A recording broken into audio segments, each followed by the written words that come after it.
أعوذ بالله من الشيطان الرجيم. بسم الله الرحمن الرحيم. الحمد لله رب العالمين الرحمن الرحيم مالك يوم الدين إياك نعبد وإياك نستعين اهدنا الصراط المستقيم صراط الذين أنعمت عليهم غير المغضوب عليهم ولا الضالين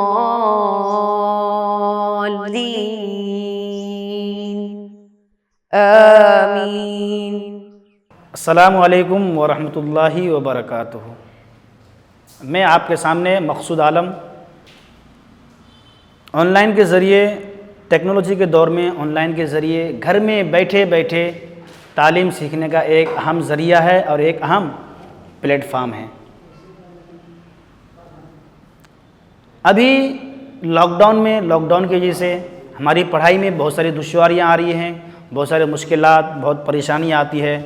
تو ہم اپنی پڑھائی کو آگے کیسے بڑھا سکتے ہیں؟ ہم اپنی پڑھائی کو کیسے آگے بڑھا سکتے ہیں؟ تو کچھ لوگ بولیں گے اسکول بند ہے، کالجز بند ہے، مدارس بند ہے، سب کچھ بند ہے، تو ہم کیا پڑھیں گے، کیسے پڑھیں گے؟ تو اس کے لیے ہم آپ کے لیے ہم آدم تیار ہیں. آن لائن کے ذریعے آپ اپنے گھروں میں اپنی تعلیم کو مفت میں حاصل کیجئے اور اپنی تعلیم کو آگے جاری و ساری رکھیے. ہم لوگ بہت ساری سبجیکٹس پڑھتے ہیں، بہت کتابیں پڑھتے ہیں، بہت الگ الگ ڈیفرنٹ کے. کبھی کیا پڑھتے ہیں؟ ہم قرآن پڑھتے ہیں، حدیث پڑھتے ہیں، اور اصول پڑھتے ہیں، تجوید پڑھتے ہیں، اور اسی طرح مادی علوم میں سائنس، سوشیولوجی، میتھمیٹکس، جغرافیہ، ہر طرح کے علوم پڑھتے ہیں. اسی طرح کے ایک سبجیکٹ کا نام کیا ہے؟ فقہ. الفقہ یعنی فقہ پڑھنے کے لیے اور فقہ کو سمجھنے کے لیے، اسلام میں اچھے سے زندگی گزارنے کے لیے، اچھے سے اس کو انجام دینے کے لیے ہم کو کیا پڑھتے ہیں؟ فقہ پڑھتے ہیں. تو ہم کو فقہ کیوں پڑھنا ہے اور اس کی اہم کیا کیا ہے، اس کی ضروریات کیا ہے، اور اس کے لیے کیوں پڑھنا ہے، کیسے پڑھنا ہے؟ اگر ہم فقہ کو نہیں پڑھتے ہیں تو کیا ہوگا؟ کبھی ہم کام تو کرتے ہیں لیکن ہم کو اس کا کام کو صحیح اس کا طریقہ نہیں معلوم ہوگا. کبھی کبھی مثال کے طور پر کیا ہوتا ہے، ہم نماز پڑھتے ہیں، نماز پڑھنے کے درمیان میں کیا ہوا کہ جب ہم کو سورہ ملانا چاہیے تو سورہ ملانے کے ہم کیا کر دیے؟ اس کو چھوڑ دیے. مثال کے طور پر سورہ فاتحہ پڑھا، سورہ فاتحہ پڑھنے کے بعد کوئی کیا سورہ کو ملانا بھول گیا. تو اب وہ شخص کیا کرے گا؟ اس کو کیا کرنا ہے؟ تو اس کے لیے ہم کو فقہ کی ضرورت پڑتی ہے. تو ہم فقہ اس لیے پڑھتے ہیں، اور فقہ پڑھے بغیر تو ہم اس مسئلے کو نہیں جان سکتے ہیں. ہم اپنے کام کو تو کرتے ہیں پر صحیح طریقے سے نہیں کر پائیں گے. تو اس لیے ہم کیا پڑھتے ہیں؟ فقہ پڑھتے ہیں. دیکھتے ہیں آپ لوگ کیا ہے فقہ، تیسری جماعت کی کتاب. تو ہم جب فقہ پڑھیں گے، جب ہم جانیں گے، اگر نہیں جانتے ہیں، اگر نہیں پڑھتے ہیں تو کیا ہوگا؟ ہماری سمجھ، ہمارے مفہوم ہم لوگوں تک صحیح پہنچا نہیں سکتے ہیں. اور فقہ کا معنی ہی کیا ہے؟ سمجھنا، سمجھانا، اس کو اچھے سے انجام دینا. جیسا کہ ایک مرتبہ موسیٰ علیہ السلام اپنی قوم سے خطاب کر رہے تھے. تو خطاب کرنے کے درمیان میں سب لوگوں نے کہا موسیٰ علیہ السلام سے، ہم آپ کی بات کو صحیح تک پہنچا نہیں پاتے ہیں، ہم آپ کے بات کو صحیح سے سمجھ نہیں پاتے ہیں. تو موسیٰ علیہ السلام کیا کہا؟ کوئی جانتا ہے آپ لوگوں سے؟ کیا کہا؟ وَحْلُلْ عُقْدَةً مِّن لِّسَانِي يَفْقَهُوا قَوْلِي. اے اللہ تبارک و تعالیٰ میری زبان کی لکنت کو دور کر دے تاکہ لوگ میری باتوں کو اچھے سے سمجھ پائے. تو ہم کیا پڑھتے ہیں اس کے لیے؟ تو گویا کہ یہاں پہ فقہ کا معنی کیا سمجھ میں آیا؟ اس کا سمجھنا، سمجھانا. اب ہم فقہ پڑھتے ہیں تاکہ لوگوں کو اچھے سے اس کی دین کام میں اعمال کو انجام دینے کے لیے. اور فقہ کی ضرورت کیا ہے اگر ہم فقہ صحیح سے نہیں پڑھتے ہیں؟ اور فقہ کا جو تعلق ہے وہ کس سے تعلق رکھتا ہے؟ بندے کے افعال سے، اس کے اعمال سے، اس کے جو کردار ہے، اس کو جو کیا کر رہا ہے. یعنی اس کا مطلب یہ ہے کہ بندے کا جو افعال ہے، یعنی روزہ، نماز، حج، زکوٰۃ، یہ سب جتنے بھی اللہ تعالیٰ کے جو احکام ہیں، ہمارے اوپر جو فرائض ہیں، جو احکامات ہیں، اس کو صحیح سے انجام دینے کے لیے ہم فقہ پڑھتے ہیں. ٹھیک ہے؟ تو فقہ میں ہمارا جو سب سے بڑا جو چرچا ہے اس میں کیا ہے؟ عبادت. سب لوگ پڑھنے کے لیے تیار ہیں نا؟ تیار ہیں سب لوگ؟ ماشاء اللہ سب لوگ تیار ہیں. تو ہم فقہ پڑھتے ہیں، اور فقہ میں جو ہمارا جو پہلا کلاس ہے اور پہلا چیپٹر ہے، اس میں سب سے پہلا جو ہیڈنگ آتا ہے، کیا آتا ہے؟ عبادت. کیا آتا ہے؟ سب لوگ بولیے ایک ساتھ، کیا ہے؟ عبادت. تو عبادت یہ ہمارا ہیڈنگ ہے. عبادت کے اندر یہ ہمارا بہت وسیع و عریض ٹاپک ہے، یہ بہت وسیع ٹاپک ہے. عبادت کتنا ہوتا ہے؟ عبادت دو طرح کے ہوتے ہیں، ایک تو قولاً، ایک فعلاً. عبادت کی دو قسم ہیں، معلوم ہے آپ کو؟ دو کیٹیگری ہے اس کی، دو ٹائپس ہیں. ایک کیا ہے؟ پہلا ہے قولاً، یعنی قولی طور پر، اور ایک ہے فعلاً، جو ہم فعلاً طور پر کرتے ہیں. یعنی قولاً بولو تو ذکر، اذکار، دعا، یہ سب کس میں آتا ہے؟ قول میں آتا ہے.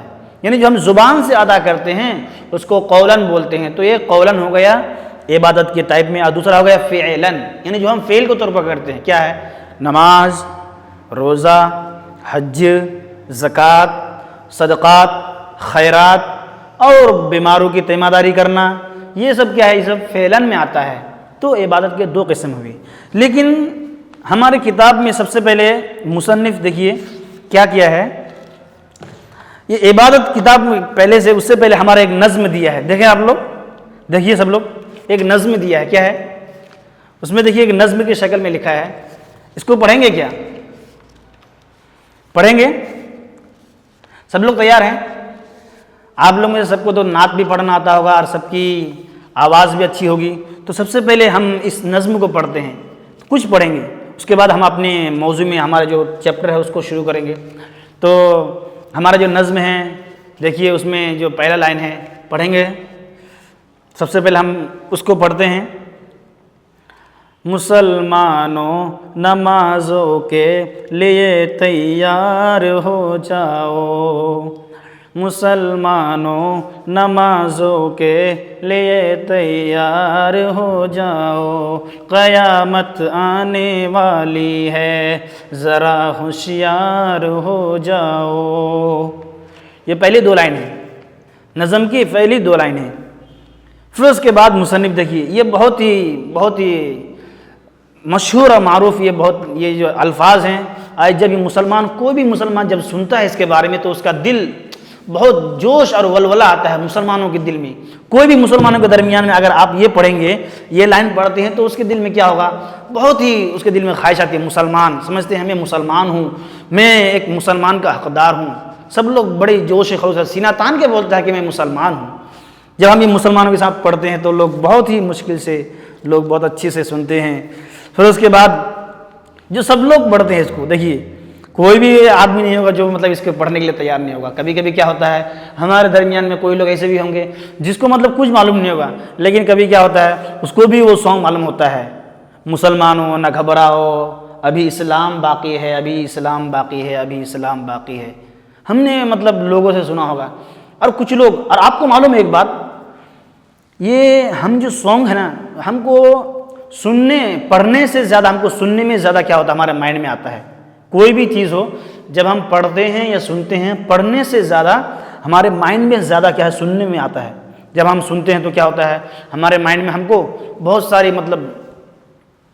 اپنے آپ سے وہ بیٹھ جاتا ہے. دیکھیے آپ لوگ کبھی کسی کو، کوئی آدمی جب گانا گاتا ہے یا سانگ یا کبھی کبھی کچھ سیریل وغیرہ دیکھتا ہے تو کبھی وہ کیا ہوگا، کوئی بھی وہ گانا کو یاد نہیں کرتا ہے، وہ بیٹھ کے لکھ کر کے یاد نہیں کرتا ہے. لیکن کیا ہوتا ہے وہ سنتے ہی اس کے مائنڈ میں بیٹھ جاتا ہے. کیوں؟ سننے پڑھنے سے زیادہ آدمی کو جب حفظ کرتا ہے کوئی چیز یاد کرتا ہے تو پڑھ کے یاد ہونے سے زیادہ کیا ہے اس کو سننے میں زیادہ حفظ ہوتا ہے. ایسا ہے کوئی بھی انسان کا مائنڈ ہوتا ہے نا وہ پڑھنے سے زیادہ نہیں آتا ہے, وہ سننے سے زیادہ ہمارے مائنڈ میں ڈائریکٹلی ہمارے مائنڈ میں بیٹھ جاتا ہے. تو جب ہم کوئی آدمی تو ہماری بات کیا تھی کہ ہمارے نظموں کے اوپر جب ہم نظم سنتے ہیں نظموں کو پڑھتے ہیں تو آگے پڑھیں گے اور 2 لائن پڑھیں گے, زیادہ نہیں پڑھیں گے. مسلمانوں نہ گھبراؤ خدا کی شان باقی ہے, ابھی اسلام زندہ ہے, ابھی قرآن باقی ہے. ماشاءاللہ. دیکھیے آپ لوگ میں سے سب لوگ مطلب بڑی ہی جوش و خروش سے مطلب جھوم رہے ہیں اس نعت کے ذریعے سے. تو انشاءاللہ ہم اتنا ہی اس کے اوپر کیا کریں گے, اور آنے والے کلاس میں ہم کیا کریں گے, ابھی پڑھیں گے کیا, ابھی نہیں پڑھیں گے, بعد میں پڑھیں گے, بعد میں انشاءاللہ. وہ 4 لائن جو ہے انشاءاللہ آنے والے کلاس میں ہم پڑھیں گے. ابھی اگر پورا پڑھتے کیا باقی کلاس کے لیے کیا مزہ نہیں رہے گا نا. تو ہم کیا کریں گے ابھی اس پہ کیا کریں گے, باقی چھوڑتے ہیں, باقی آنے والے کلاس میں ہم کیا کریں گے اس کا یہ کریں گے. تو ہم آتے ہیں اپنی ٹاپک میں. تو ہم پڑھ رہے تھے کس کے بارے میں, عبادت کے بارے میں. عبادت کیسے کرنا ہے. عبادت کی 2 قسم ہیں, ایک کیا ہے قولاً, دوسرا ہے فعلاً. جو ہم بدن کی یعنی جو ہم اپنی زبان کے ذریعے سے کرتے ہیں اس کو کیا بولتے ہیں, قولاً بولتے ہیں. یعنی ذکر, اذکار, دعا وغیرہ یہ سب کیا ہے, یہ ہمارے قولاً کے طور پر یہ ہماری عبادت کے شمار کیا جاتا ہے. دوسرا ہے فعلاً, جو ہم نماز, روزہ, حج, زکوٰۃ جو ادا کرتے ہیں یہ کیا ہے فعلاً ہوتا ہے. تو عبادت کے 2 قسم ہو گئے. پھر اس کے بعد آئیے ہم یعنی عبادت کا مقصد کیا ہے, عبادت کس لیے کرتے ہیں, اور عبادت کے لیے اللہ نے کس کو پیدا کیا ہے ہم وہ پڑھیں گے. کیا اللہ تعالیٰ نے ہمیں دنیا کی ہم نے پڑھا تھا کیا سورج, زمین, چاند, جتنی بھی شجر و حجر, بحر و بر, جتنی بھی چیزیں ہیں سب کو اللہ تعالیٰ نے کس کے لیے پیدا کیا ہے, انسان کے لیے پیدا کیا. کس کے لیے, انسان کے لیے پیدا کیا ہے. لیکن کبھی آپ نے سوچا ہے کہ انسان کو کس کے لیے پیدا کیا ہے, وہ آتا ہے نیچے. دیکھیے یہ ہمارا مین پوائنٹ ہے. کیا ہے, سب کو اللہ تبارک و تعالیٰ نے انسان کے لیے پیدا کیا, لیکن اللہ تعالیٰ نے انسان کو کس کے لیے پیدا کیا ہے وہ آگے آتا ہے. دیکھیے لیکن کیا یہ آپ بتاؤ کہ انسانوں کے لیے کس کے لیے پیدا کیا ہے. کیا اللہ تعالیٰ نے ہمیں دنیا کی ان چیزوں سے فائدہ حاصل کرنے کے لیے پیدا کیا ہے, یعنی زمین, آسمان, سورج, چاند, جتنی بھی چیزیں ہیں, کیا اللہ تبارک و تعالیٰ ہم کو اس کے لیے پیدا کیا ہے اس سے فائدہ حاصل کرنے کے لیے؟ نہیں. اس کے جواب کیا ہے, اس کے لیے ہم کو پیدا نہیں کیا, بلکہ کس کے لیے پیدا کیا ہم کو. دیکھیے اللہ تعالیٰ قرآن میں کیا فرماتا ہے, وَمَا خَلَقْتُ الْجِنَّ وَالْإِنسَ إِلَّا لِيَعْبُدُونَ. یہ سورہ جن کی بہت مشہور آیت ہے. یعنی ہم نے انسان کو پیدا نہیں کیا صرف اور صرف عبادت کے لیے. تو ہم کو انسان نے اللہ تبارک و تعالیٰ نے ہم کو پیدا کیا صرف اور صرف عبادت کے لیے. یعنی زمین, آسمان, سورج, چاند جتنے کو پیدا کیا اللہ تعالیٰ نے اس کو کس کے لیے, بندوں کے لیے. لیکن ان ساری چیزوں سے فائدہ اٹھانے کے لیے نہیں, لیکن بندوں کو کس کے لیے پیدا کیا ہے, عبادت کے لیے ہے. تو ہم عبادت کرنی چاہیے. اگر ہم عبادت نہیں کریں گے تو ہم آخرت میں ہمیں جنت نہیں ملے گا. تو ہم کو اس دنیا میں آئے ہیں, ہم کو اس دنیا سے جانا بھی ہے, اور ہم یہاں پہ آئے ہیں کس لیے, صرف جانے کے لیے آئے. ہم یہاں پہ رہنے کے لیے نہیں آئے ہیں کہ ہم ادھر پوری زندگی ادھر رہیں گے, ہم نہیں مریں گے, کیونکہ ہم کو دوسری زندگی بھی ادھر بھی ہے. ہم کو مرنے کے بعد, ہم 70-80 سال کے بعد, ہم مرنے کے بعد ہم کو ادھر بھی جانا ہے. تو ہم اس دنیا میں رہنے کے لیے نہیں آئے ہیں بلکہ جانے کے لیے آئے ہیں. تو ہم کو مرنا ہے, تو ہم کو عبادت, مرنے کے لیے ہم کو کیا ملنا ہے, جنت ملنا ہے. جنت کے لیے ہم کو اچھے اعمال کی ضرورت ہے. تو ہم اپنی کلاس کو انشاءاللہ آگے اس کے لیے کیا کریں گے, انشاءاللہ آگے پڑھیں گے. باقی ہم ابھی بس اتنا پر یہ کیا کرتے ہیں, اکتفا کرتے ہیں, اور آگے انشاءاللہ آنے والے کلاس میں ہم اس سبق کو کیا کریں گے, آگے بڑھائیں گے. ٹھیک ہے, اوکے. السلام علیکم ورحمۃ اللہ وبرکاتہ. صلی اللہ علی محمد صلی اللہ علیہ وسلم. صلی اللہ علی محمد صلی اللہ علیہ وسلم. اللہم صلی علی محمد یا رب صلی علیہ وسلم.